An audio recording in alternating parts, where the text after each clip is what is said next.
is intolerant of of some people and certain affiliations, and I don't know what the situation is in the Philippines, but Manong JP, Manong Johnny expressed words of wisdom.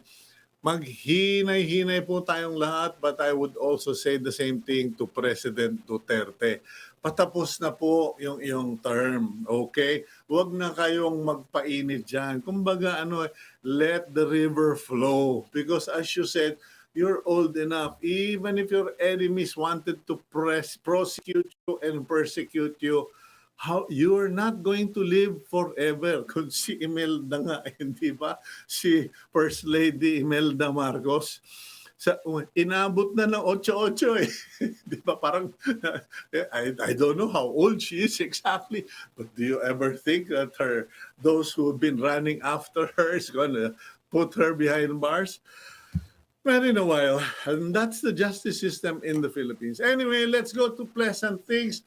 Siniswerte po, agenda is blessed because we have been scheduling topics, and we thought that it would be a good idea to schedule Merck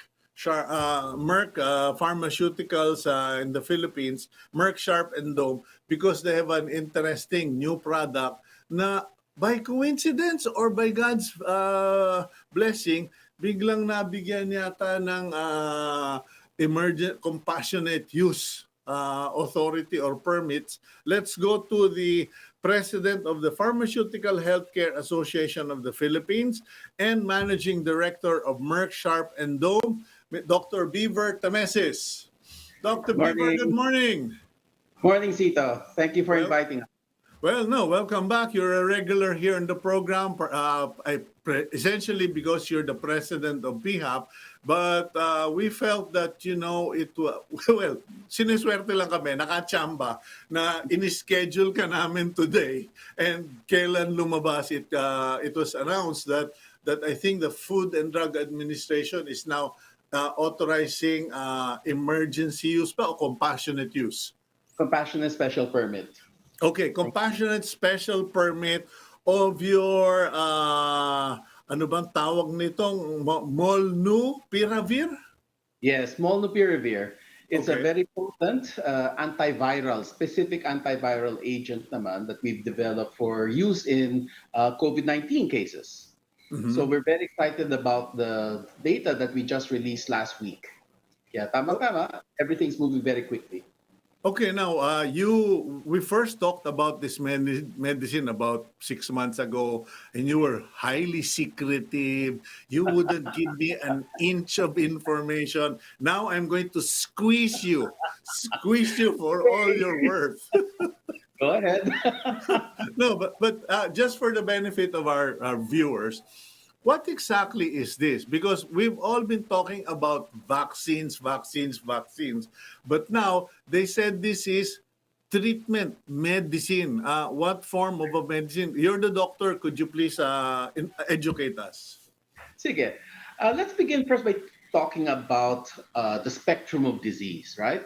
When the disease strikes, we first have the beginning infection when it first enters the body, and then it multiplies and then starting to cause all the complications, the pneumonia, and the worst, most dreaded complication is yung hyperimmune response.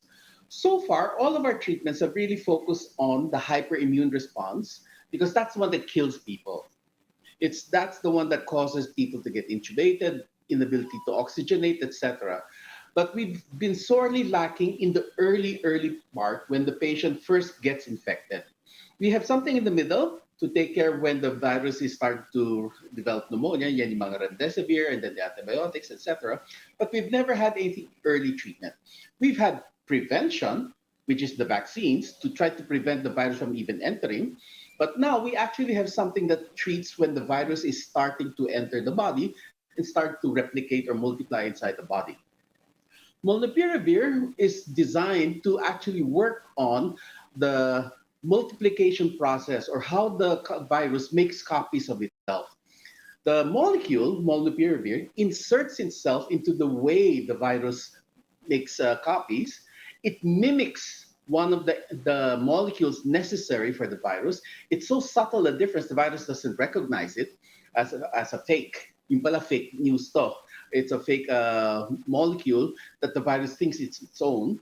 And tuloy, when that gets in there, every time the virus tries to make a copy of itself, it fails. It becomes a fatal virus error or catastrophe. So tuloy, within 3 to 5 days, we do see rapid decline in the number of virus particles coming out of the patient so that by day 5, halos wala ng virus lumalabas sa pasyente. And we've done Okay. that in the laboratory, we've done that in humans, and now we're doing it in these large clinical trials. Okay, so just to recap, okay, first, is this a suspension, a liquid, a The capsule? tablet. Okay, it's a tablet, hindi capsule. So it's a tablet. And how many times are you supposed to take this tablet? Well, in our study protocols, we've been giving it twice a day, 2 times a day for less than a week. For In less this than time a week? frame, nawawala na yung virus from the patient. He's no longer spilling virus every time he talks at the end of Okay. the treatment period. And 1 week, twice a day is the full course of the treatment, or do you go Course. beyond? Full course, that's it. Okay, now, para lang maintindihan. Everybody. So that way, we are improving access. More people will have access to the drug. They can manufacture, because now there's 8 companies manufacturing imbis na kabilang. So you can see that we are doing everything we can to be able to increase access kagad sa gamot. That is the role of, that's what we decided to do when it came to these lower middle income countries, of which are about 104, 105 globally. So kasama ng Pilipinas yan. And ngayon pa lang, alam na namin that there are at least 2 of these companies already making moves to enter the Philippines through their licensed distributors in the country, and then talking to the FDA, talking to hospitals. Nangyayari na yon. So it's not MSD na magbebenta rito sa Pilipinas, it's these other companies that have the license already. At ni isang kusing kikitain namin doon. They are Okay. not paying us any royalties at all. Okay, but Dr. Tamesis, pasensya na, no? I think like the regular guy in the kanto boy kasi ako. Bakit pa pinapahirap yung proseso? MSD kayo sa Pilipinas. You are locally situated. Why will you have to go through a foreign generic company and then who has a licensed company here? Why don't you guys just bring it all here or manufacture it here? Kasi I know that the capabilities of the Philippines are at that level, or ito bang medicine ito, sobrang super medicine that we can't manufacture it in the Philippines? Kung merong gustong generic company in the Philippines na gustong kumuha ng lisensya at manufacture, yes, they are welcome to apply to license and make their own version of the molecule. Pero the reason we wanted to go to these 7, 8 other generic companies is because we increase kagad the manufacturing capability and capacity. We're just one company. How many billions of doses do we need to make? Okay. So, number one, we really need to increase access. We need to improve access. We need to bring down also the price. So by allowing these generic companies to compete with each other, bababa ang presyo. A really good example of that is what Gilead did with their own drug called remdesivir during this start of the pandemic. Yeah. Nung nagsimula yung remdesivir in the country 18 months ago, it was about 120,000 pesos for 5 days. Yes. Today, you can have it for 6,000 pesos for 5 days. Because there are at least 5, 6 companies competing to sell the brand, to sell the molecule. That is the value of competition. Competition, and of course, manufacturing capability to bring out more tablets kagad so that we can reach everybody who needs the drug. Because in truth, if you think about it, so long as you identify somebody who is a potentially at risk, they can immediately start the tablet. Yung total daily cases natin, sabihin na natin, let's say 10,000 cases per day, Yeah. that's 10,000 individuals who could potentially get on the drug immediately. Who has that manufacturing scale? Not just one company. You need more. You need more people able to make that drug. Yeah, but that brings us to our next level and our constant frustration, which is getting approval, getting delivery, etc. Where are you as far as the FDA is concerned? Kasi as much as I would like to salute the FDA for at least acting, sabi, sige, bigyan natin ng emergency use or hindi, compassionate use, sabi ninyo, no? Compassionate use. As much as I admire the FDA and Eric Domingo doing that, it also pisses me off, and I'm sorry to use that word, but it really pisses me off that our FDA is labeled just by just everybody as the slowest in the world. Where are we about with getting this medicine here? Because lives can be saved. I fully agree with you, Cito, on the urgency. But at the same time, I have to salute the FDA in this particular case because the compassionate special permit does not require an EUA approval from any other country. In Mm, theory, if we went the EUA route, or if any company went through the emergency use authorization route, that would require an approval elsewhere. Dapat okay. approval na yan sa US or sa Europe or sa UK. Mm-hmm. But through the compassionate special permit, because we have such good results already from our phase 3 trials, mas kampante ng mga tao to actually try it. So under the compassionate special permit, which is actually what remdesivir has, you Yeah. don't need to wait for another country to approve it before it pwede ma-distribute dito.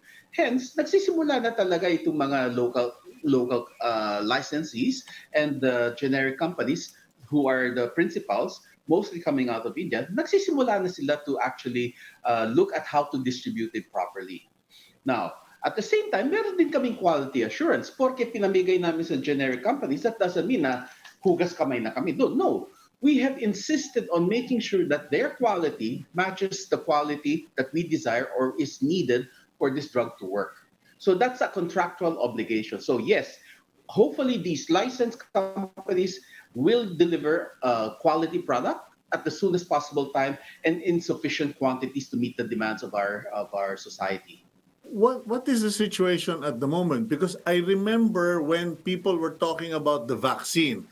I don't know which particular brand it was, but I remember when there was an established breakthrough, a certain company immediately went to production mode. Sabi ni, and I'm just going ahead of them, but essentially what the message I got was, guys, we're going to get approval. This is going to be a good vaccine. Ramp up the production already, because if we have to wait until everything is signed, all the T's and whatever are signed, we're going to be set back by several months. So nag-ramp up na sila. What Yes. about with your medicine? We actually have ramped up production already. The company has already invested in manufacturing also 10 million doses or 10 million courses. I think that's the word that we're using. 10 million courses have already been programmed, and we're ramping up production of these. Now, itong mga generic companies, we've signed them on since the end of April this year. So it's not just now in October na pumirma tayo. April pa Mhm. lang, we already signed with them. And some of them already have invested manufacturing. But syempre, they have to wait also for their own, they have to wait for some kind of regulatory approval, be it from India, or they're following what's happening also in the US and in the other more stringent markets. So everybody's just waiting for somebody to make that first move, but hopefully it's either the US FDA or the UK or the European Medicines Association, a medicines agency. They've actually been reviewing all our data already since the start of our phase 3 trials. So they have been receiving all of our submissions. So hopefully within the next few weeks, we will get final approval somewhere, or at least an emergency use authorization somewhere, and tuloy-tuloy na yan. But Okay, you, not as if we still have to wait for production. It's how the production's already happening today. okay, now I remember with another medicine, yung sinabi mong middle of the road treatment, you have remdesivir, you have lorenlimab, etc. And ano ba yung toko something toki or something. Tocilizumab. Yeah, tocilizumab. Okay. I remember the nightmares of patients who came to me and said, Kuyang, the doctor won't sign. because they have to take responsibility for any side effect, for any complication. Walang quit claim, no liability clause, etc. And the FDA insists on that. What would be the situation with your treatment drug? The safety profile is actually quite fantastic. It's quite clean in quotation marks. That's the word we use. It's clean. Compared to placebo, halos parehong pareho. And in terms of the need to stop drug because people think that there's a side effect, in the sugar pill tablet category or group of patients, it was like 3% required withdrawal. In the active treatment, the molnupiravir, in this na 3%, it's 1%. So in terms of the safety profile, it's quite clean, it's quite good. Now, in terms of responsibility or this requirement of the FDA for a waiver or some kind of release of the doctor, right? In the compassionate special permit case, yes, the doctor is using a drug that has not been approved, that doesn't have any emergency use approval. So he is basing his scientific judgment, he's basing his decision to treat on the scientific evidence that he is aware of, and he feels that the benefits outweigh the risk. Kumbaga, mas makakabuti yan, and the risk is so tiny. Versus an emergency use authorization, at least yun dumaan na sa FDA at parang kumbaga may approval ng kahit kaunti, may bahid na, sige, subukan nyo na to, pwede nang gamitin. Versus a full marketing authorization, where the FDA finally says, yeah, malinis to, this is really quite clean, we will just monitor for potential changes in the behavior of the society or the people exposed to the drug. So you have these different stages of regulatory oversight over the use of the molecule. Now, again, which is why it's very important to actually pay attention to the safety profile coming out of our phase 3 trials. Which is why I emphasize, ang linis, ang ganda ng safety profile that we can see. And for such a short course treatment, there's really no long-term concern. It's not like a pill that you'll be taking for the rest of your life, right? Ito sandali lang eh. So the safety profile is really fantastic in this particular phase where short course lang naman dito. Okay, let's go for a quick break, Dr. Tamesis. And when we return, I will give you advance warning. I'm going to become the mad scientist and ask you about masking, cloning, and gene alteration, etc. Kasi alam mo, pag may naglabas ng gamot ngayon, yung mga kontrabida, yan na naman yung mga sinasabi. We'll go for a quick break. When we return, get to know or understand what this new medicine from Merck Sharp and Dome is called Molnupiravir here on Agenda.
Welcome back to the program Agenda. I'm your host, Cito Beltran, and you are watching us via Cignal TV channels 8 and 250, as well as on Facebook and YouTube. And thank you to PLDT, Home Fiber Optic Internet Services. Okay, Merck Sharp and Dome has an oral drug versus COVID-19. Merck is currently conducting two phase 3 trials of the antiviral it is developing with Ridgeback Biotherapeutics, one for treatment of COVID-19 and another as a preventive. Molnupiravir does not target the spike protein of the virus, the target of all current COVID-19 vaccines, which defines the differences between variants. Molnupiravir instead targets the viral polymerase, an enzyme needed for the virus to make copies of itself, yung nagpapadami ng virus na yan. It is designed to work by introducing errors into the genetic code of the virus. With us is none other than the Managing Director of Merck Sharp and Dome, Dr. Beaver Tamesis. Dr. Beaver, sabi ko naman siya, magmamad scientist ako eh. Okay, so it is a tablet that you take. Okay, lalo po na ako. It is a tablet that you take and you take it for 5 to 7 days. Normal treatment protocol of doctors treating something that has to do with infections and lung. So okay yon. Ngayon, first cause of concern natin kanina before we went for a break is that baka matakot yung mga doktor. They don't know much about the medicine and it seems to have simplified COVID overnight. So sobra, I'm sorry, no? Dati the big monster Goliath. Angka ni Goliath yung COVID. Ngayon parang 5 tableta ka lang. 5 araw lang ng 2 tableta, papatayin na namin kayo. Parang it's so unbelievable. What assurances do the doctors have that this thing isn't going to have hepatic side effects, carcinogenic side effects, etc.? The molecule itself has been around since about 2016. It was actually, the Ridgeback people were actually looking at it for treating influenza. And then they shifted, maybe it's better for Ebola. All right? But suddenly, dumating yung COVID. So between the years 2016 to 2019, they were looking at it for all these other viruses that use that RNA polymerase na pang-multiply. So that's the beauty of this drug. Because of the fact that particular part of the virus mechanism to multiply itself, there is the potential you could actually target multiple different types of viruses that use that same mechanism. Yun. So kumbaga Dr. Beaver, pasensya ka na, kasi parang maintindihan, this was not developed in a panic. Kumbaga, the scientists already saw our problem is not COVID-19 or Ebola, etc. Our problem is the ability of viruses to duplicate, replicate, triplicate itself, and therefore cause serious disease. So if we prevent them from multiplying, parang yung ano bang tawag nun, gremlins, pag hindi mo binuhusan ng tubig, hindi dadami. So in this case, yun ang ginawa ng mga scientists. Right. So since 2016 pa yan, so that development has been going on. This is not an overnight success in quotation marks, right? So along the way, talagang maraming mga safety studies na ginagawa. We first looked at the bench work to look at the molecule and potentially how it would work. There were also trials among laboratory animals, in particular the weasel, because the weasel can actually transmit its own form of flu to its neighbors just by breathing. So inaral na rin namin yun. Kaya nagkaroon kami ng idea that maybe by giving this drug also to people exposed to somebody who came down with COVID, like in a household, if somebody works outside and comes home, brings home pala the virus, COVID-19, and potentially is now going to infect the whole family, the whole household. So potentially, once we isolate or treat that one person, how about the rest? Can we do prevention by giving them also the drugs? So that's the phase 3 study that we're about to launch, looking at primary or post-exposure prevention of illness. And we will have 2 centers here in the country, one in the north of Metro, one in the south of the Metro. So hopefully, makasimula na tayo at the earliest possible time. We're still having to clear a few more requirements or approvals that are necessary before we can start the study. I don't So, think that will be complicated in the Philippines kasi dito naman sa Pilipinas, kahit walang doktor, iinom ng antibiotic, preventive. Eh sir, uh, baka tamaan ako, nagse-self-medicate. So but this one, it will be a phase 3 trial and you yes. will be conducting, well, you've been conducting trials for the efficacy of the medicine, kung gaano siya kagaling, but the next trial will be to check kung pwedeng ano bang tawag mo doon? Prevent. Prophylactic, preventive? Post-exposure. Post-exposure. So nagkaroon na ng potentially nahawa na, because nga, you're in a household, Oo. hindi pa lumalabas ang symptoms, simulan ng gamutan. Pero Kahit wala pang... yeah, but Dr. Tamesis, all of this, is this supposed to be based on being tested first? Kasi, syempre, kung nag-positive ka na, well, sige, may tama ka na, di inom. Pero paano itong contact, exposure? They have to... What if your spouse came down with the illness, nag-positive COVID na siya, magkasama kayo sa kwarto, ikaw wala pang nararamdaman, can you start treatment? That's what we're trying to see. That's what we're going to study. Kung ikaw, even without being tested? Yes, even without being tested yet for COVID. So kahit walang symptom, wala pang test, kasi na-expose ka to somebody with COVID, diagnosed COVID yung spouse or yung partner or yung kasama sa bahay, can we prevent you or the other members of your household from catching the illness also? So that's the study that we're about to launch. Pero yung efficacy study, nangyari na yun. Okay. Yung how strong is Molnupiravir as a medicine? Kasi, di ba may mga gamot na pag ininom mo ng tuloy-tuloy, butas ang bituka mo without asking a doctor, bubutasin bituka mo. Meron namang mga gamot that if you take it, could cause side effects, and especially for people with comorbidity. Is this a passive medicine, if you get my point? You know, I understand what you're trying to say. So far, excellent safety profile pang nakikita namin. It's really quite clean, like I said at the start. We've not seen any side effects of concern na specific, itong gamot na to will definitely cause like this, like this, like this. Wala kaming nakikitang ganun so far in all of the thousands of patients tested. Of course, 10 years from now, if there are millions of people exposed, each individual is slightly different from the next person, there may be new side effects that may come up. Who knows? There can always be an allergy in the future, right? That can come out. We don't know that. So we're not saying that it'll never happen. Yeah, but you're a doctor. Yeah, you're a doctor, Beaver. I mean, 7 days treatment, is that long enough to cause major, adverse effect? Parang hindi naman yata, no?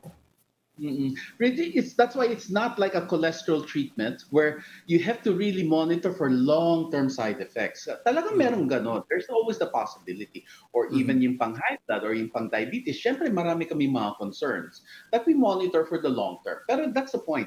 The safety profile is still in the benefit category. Kumbaga, the benefits far outweigh the risk of side effects. So mas maganda talaga to take the drug when needed at kung kailangan.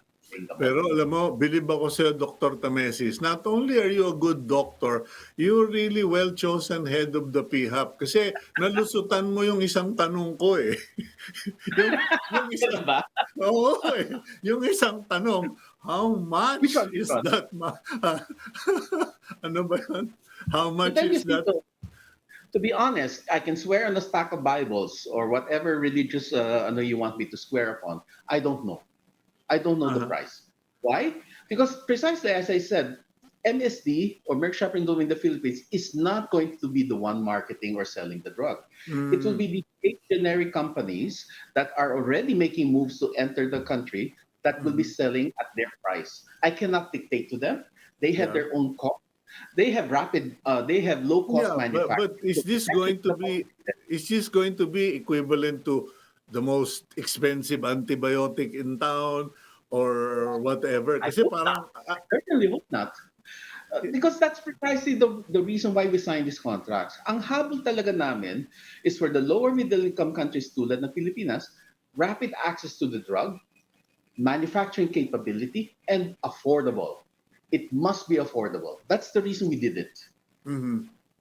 Because Okay. otherwise, I mean, like, mahal talaga gumawa ng gamot itong mga multinationals because we have all sorts of our supply chain, etc. It's a very complex matter in terms of how we end up with the price that we do. But in terms of these low cost manufacturers, these generic companies, they have relatively cleaner and lower costs. So therefore, they should be able to pass these savings on to the society or to the countries in which they will operate in. That's the Okay. basic reason behind these contracts, so that we can bring the price down dramatically. Okay. So you're not expecting it to be more expensive or as expensive as the most expensive antibiotic in town because it is generic in terms of marketing and labeling. Now, where is does Merck Sharp and Dome still have friends in the pharmaceutical industry? Kasi balita ko your medicine destroyed the stock market and the investments in the companies that manufacture vaccines. I mean, when I first heard of this, I thought it was fake news. 15% losses in the stock market for company A, losses for company B kasi dahil nang nag-roll out daw when Merck Sharp and Dome rolled out this medicine, all the investors bailed out of the vaccine manufacturers, and I'm presuming did they go to Merck Sharp and Dome? Our prices did go up. Our stock price did go up. Yeah. Oh, Um, it's going to be a nice Christmas for you guys, huh? I certainly hope so for all of us. Suddenly, it's not tapos na tanong pandemic, or at least we can go out and celebrate, as you mentioned earlier, kanina in your talk. But yes, I don't know how investors think about it, but in my mind, I don't understand that. Why? Prevention is always better than cure. In my mind, Mm-hmm. prevention is always better. So vaccines will always have an immediate important role. So I Mm-hmm. would encourage everybody out there, don't wait for this drug. Magpapakuna na kayo, please. You Okay. need your vaccination. That would give you an added layer of protection because you never know which patient will not respond to drug. Remember, in our study of Mm-hmm. efficacy, only 50% reduction. It was not a 100% reduction. Mm-hmm. So instead of 14% requiring hospitalization, we went down to 7% requiring hospitalization. Pero that's still 7% Mm-hmm. who required hospitalization, who progressed a little bit. Okay. Hindi lumala. Doc We did not have Weaver, severe complications, but there was still that 7%.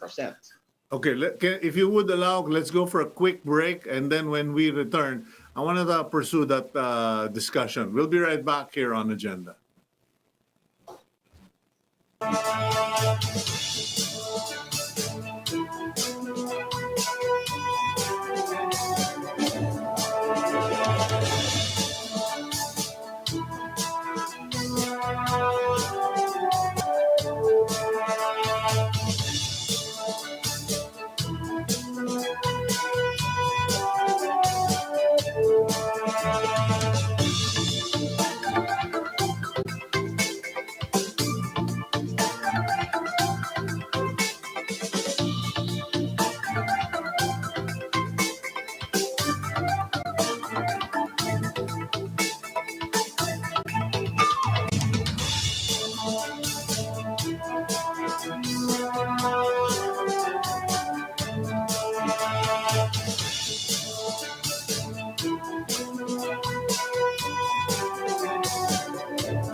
Welcome back to the program Agenda. I'm your host, Cito Beltran, and with us is Dr. Beaver Tamesis of Merck Sharp and Dome. Dr. Beaver, you were mentioning earlier prevention is better than cure. Now, just before just when we went into the gap, I thought occurred to me, this is a radical development from MSD. Coming up with Molnupiravir, that is a medicine for early onset of COVID-19. And you just take it 7 days in a row, twice a day. And is it 100%? All people who took it were cured of COVID-19? We can tell you that in every single bench work that we did, at the end of 5 days, wala ng virus lumalabas sa pasyente. Okay. The virus dies, it disappears. But is that a cure for COVID disease? Because what happens is when the virus gets into the patient, the body now reacts to that virus, causing pneumonia, causing renal kidney issues, causing heart failure issues. So these are potential risks that the patient gets when being exposed to the virus. Kaya nakakatakot tong virus na to. I have to agree with you, especially 18 months ago, it was a frightening disease. Okay. Now, we never really knew where it would go. But now, we can prevent the vast majority of patients from ever getting to that risk. But there is still that risk of patients still developing the pneumonia, the kidney issues, the heart issues, which could lead to potential severe complications, if not actual death. Yeah, because what normally kills you is pneumonia, heart seizure, etc., etc. Parang, I'm sorry to even correlate. It's like AIDS. You don't die of AIDS per se. You die of all the infections that invade your body because of your immune deficiency syndrome. Now, so the medicine is supposed to stop the duplication, replication, or multiplication of the virus cells. So that's okay. Right. So your stage 3 trial is now aimed at preventive or immediately addressing suspicion, contact, potential exposure to the virus because una-unahan ng labanan. If you get it early on, if you take the medicine early on, the chances of the virus spreading all over your body and causing problems will be contained. So, okay, so yun lang nililinaw ko because some people might start having, wow, this is the medicine, the tablet from heaven na, it will be a cure-all, may mga comorbidity, etc. What about in severe cases? Was this ever tried on severe cases or sorry, no go? We actually did studies, but the trial was called Move-Ins for inpatients. And we found that the effect was nothing so dramatic. It wasn't dramatic at all. We felt that was the main reason, again, was because hindi na virus ang issue. It was no longer the virus multiplying, but rather the body's reaction to the virus. So it was really more of an immune system issue rather than a virus issue, which is why we went to early. Yung early exposure within the first 5 days of the diagnosis of COVID. So you have symptoms, you magpa-test ka, by the third day, you know that you're RT-PCR or rapid antigen positive, gamutin na kaagad. So within the first 5 days, kinamot na namin kaagad yung pasyente, and that's where we saw this dramatic reduction in need to end up being in the hospital. Okay. Well, thank you, Dr. Beaver Tamesis. We needed to clarify all of that kasi baka mamaya sabihin ng tao, okay na lumabas, meron namang gamot yung MSD. Eh, nako po, tama ang puka ng paglas.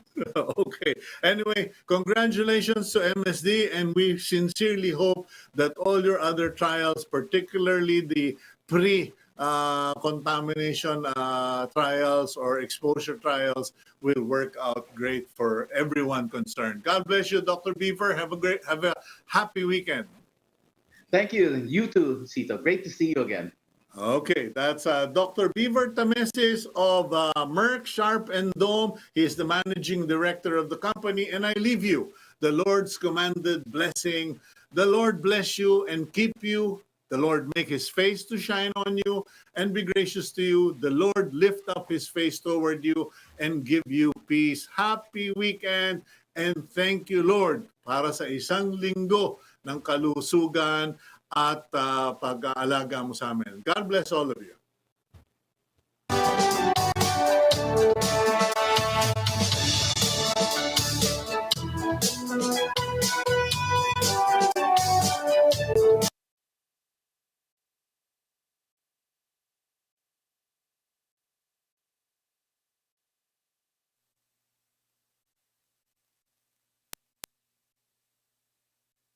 Sabi na. Sinabibitin eh. Minsan ang aga ng breaking eh. Okay. Jay. Oo. Oo, normal na yun kasi kaya ako nag-10 eh. Dahil kay Norel medyo tension nag-check eh bago mag-10. Ito.